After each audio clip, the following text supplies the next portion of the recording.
કેનેડામાં અત્યારે જોબ તથા હાઉસિંગ ક્રાઇસિસને કારણે ડિપોર્ટેશનનું પ્રમાણ વધી રહ્યું છે. મોટાભાગે લોકોની વર્ક પરમિટ પણ રિન્યૂ નથી થતી અને આનાથી ઇમિગ્રન્ટ્સ ઉપર માઠી અસર થતી રહે છે. 30 ઓગસ્ટે બપોરે ઇન્ટરનેશનલ સ્ટુડન્ટ્સ અને માઇગ્રન્ટ વર્કર્સના જૂથે બ્રેમ્પટનમાં આવેલી બ્રેમસોર સ્ક્વેર લોન ખાતે ટેન્ટ બાંધીને વિરોધ પ્રદર્શન શરૂ કર્યું હતું, જેમાં કટાક્ષ કરતા તેમને સ્લોગનો લખ્યા હતા કે જ્યાં સુધી અમારું કામ હતું ત્યાં સુધી અમને રાખ્યા, કામ પૂરું થતાં હવે અમને તગેડી મૂકવાનો પ્લાન કરો છો. સરકારની આ નીતિ તદ્દન ખોટી છે એમ કહીને લોકો અત્યારે સતત વિરોધ કરી રહ્યા છે.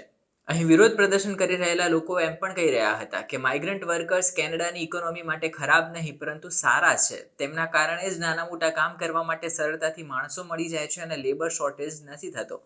આ વિરોધ પ્રદર્શન માસ ડિપોર્ટેશન પોલિસીના ફેરફારો કરાયા પછી શરૂ થયું હતું. બ્રેમ્પટનના છેલ્લા 14 દિવસથી જ માઇગ્રન્ટ વર્કર અહીં વિરોધ કરી રહ્યા છે, એટલે કે એ લોકો અહીં છાવણી બાંધી અને સતત વિરોધ પ્રદર્શનો કરાવી રહ્યા છે. કેનેડામાં અત્યારે માઇગ્રન્ટ વર્કર અને સ્ટુડન્ટની સ્થિતિ કફોડી બની ગઈ છે. તેમને વર્ક પરમિટ રિન્યૂ નથી થતી અથવા તો ડિપોર્ટેશનનો સામનો કરવો પડી રહ્યો છે. મોટાભાગના કેમ્પિંગ કરીને વિરોધ કરી રહ્યા છે. તેઓ કેમ્પ કરે છે, ત્યાં જ વસવાટ કરે છે, સવાર બપોર સાંજ પોતાની સ્ટ્રગલ સ્ટોરી બધાને કહે છે અને પછી અહીંયા સરકારની જે પદ્ધતિઓ છે એના વિરુદ્ધ પોતાનો મત રજૂ કરે છે. લોકોએ કહ્યું કે તેઓ કેનેડામાં એટલા માટે આવ્યા હતા કારણ કે તેમને એ સમયે એવી ઓફર આપવામાં આવી હતી કે તમે અહીં 4 વર્ષ રહેશો એટલે PR પાક્કું થઈ જશે, તમે એલિજિબલ થઈ જશો. અત્યારે જરૂર હતી ત્યારે અમારે યુઝ કરી લીધો, હવે પછી ફેંકી દે છે. અને એક વ્યક્તિએ કહ્યું કે મારી વર્ક પરમિટ 1 મહિનામાં પૂરી થઈ જવાની છે. હવે હું કેનેડા એટલે જ શિફ્ટ થયો હતો કે એ સમયે કહેવામાં આવ્યું હતું કે અહીંયા વર્કરની અછત છે, 4 વર્ષ જેવું PR તરીકે રહેશો, કેનેડામાં નોર્મલ રહેશો એટલે PR માટે એલિજિબલ થઈ જશો, પછી તમે અહીંયા જ રહેશો. હવે હું લોંગ ટર્મ પ્લાન માટે આવ્યો હતો અને અચાનક આવું થતાં હવે મારા કારકિર્દી ઉપર મોટો કલંક લાગી શકે એમ છે. એને કહ્યું કે મારા પાસે પહેલાં તો હું આવ્યો એટલે 3 વર્ષની જ વર્ક પરમિટ મળી અને એના પછી 1 મહિનો બાકી રહ્યો છે મારી વર્ક પરમિટ પૂરી થયાને અને તે રિન્યૂ નથી થતી એટલે મારે ડિપોર્ટ થવાનો જ વારો આવશે. તેને કહ્યું કે હું તો અહીં PR સ્ટેટસ માટે જ આવ્યો હતો. હવે મને 3 વર્ષની જે કામગીરી કરી અને અહીં મેં 3 વર્ષ સુધી જે મહેનત કરી એનું ફળ બીજે ક્યાંય મળશે કે નહીં મળે એ પણ એક શંકા છે. અત્યારે મારી પરમિટ એક્સટેન્ડ ન થઈ રહી હોય અને હું પૈસા વધારે કમાવામાં ફોકસ કરું છું કારણ કે વધારે રૂપિયાનું બેકઅપ હશે તો પછી જો મને ડિપોર્ટ કરાવે તો હું મારા દેશ જઈને પણ કંઈક અલગ સ્ટાર્ટઅપ કરી શકું. અન્ય કેટલાક કેમ્પરે કહ્યું કે અમારી આ પરિસ્થિતિનો ફાયદો ઉઠાવી એમ્પ્લોયર અને ઇમિગ્રેશન એજન્ટો અમને ખંખેરી રહ્યા છે.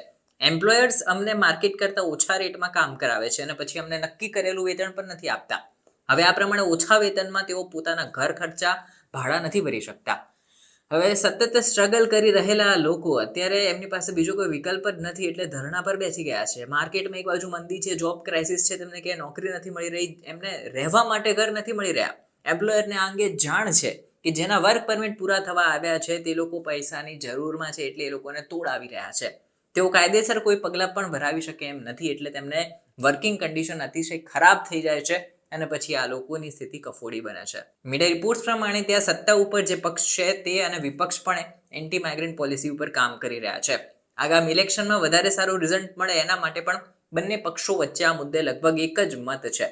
કેનેડામાં અત્યારે સૌથી ચિંતાજનક વિષયોમાંથી 5મા નંબર ઉપર ઇમિગ્રેશનનો વિષય આવે છે, જેના લીધે કેનેડિયન સિટીઝન્સને સીધી અસર પડે છે અને અહીં હાઉસિંગ ક્રાઇસિસ, ક્લાઇમેટ ચેન્જ અને જોબ ક્રાઇસિસ જેવા મુદ્દાઓ પર પણ ચર્ચાઓ કરવામાં આવી હતી.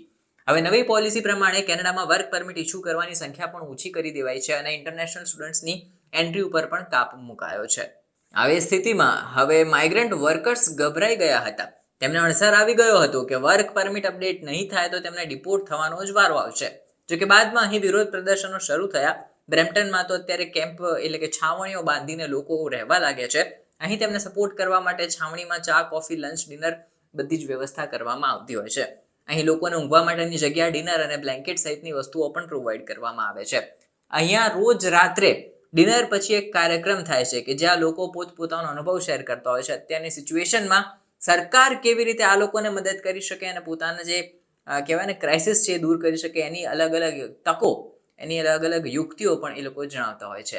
આ દરમિયાન બીજી બાજુ મીડિયા રિપોર્ટ્સ પ્રમાણે તેમને પૂછવામાં આવ્યું હતું કે તેઓ આ પ્રોટેસ્ટને કેટલા સમય સુધી ચલાવશે, ત્યારે અહીં ધરણા પર બેઠેલા લોકોએ કહ્યું કે જેટલા દિવસ અમારાથી ચાલી શકશે એટલા દિવસ. એક પ્રોટેસ્ટરે કહ્યું કે ભારતમાં 1 વર્ષ સુધી ખેડૂત આંદોલન ચાલ્યું હતું. અમને આશા છે કે અમારો અવાજ પણ સરકાર સુધી પહોંચશે અને અમને કંઈક સારા જ અણસાર આવી રહ્યા છે કે નિર્ણય સારો લેવાશે.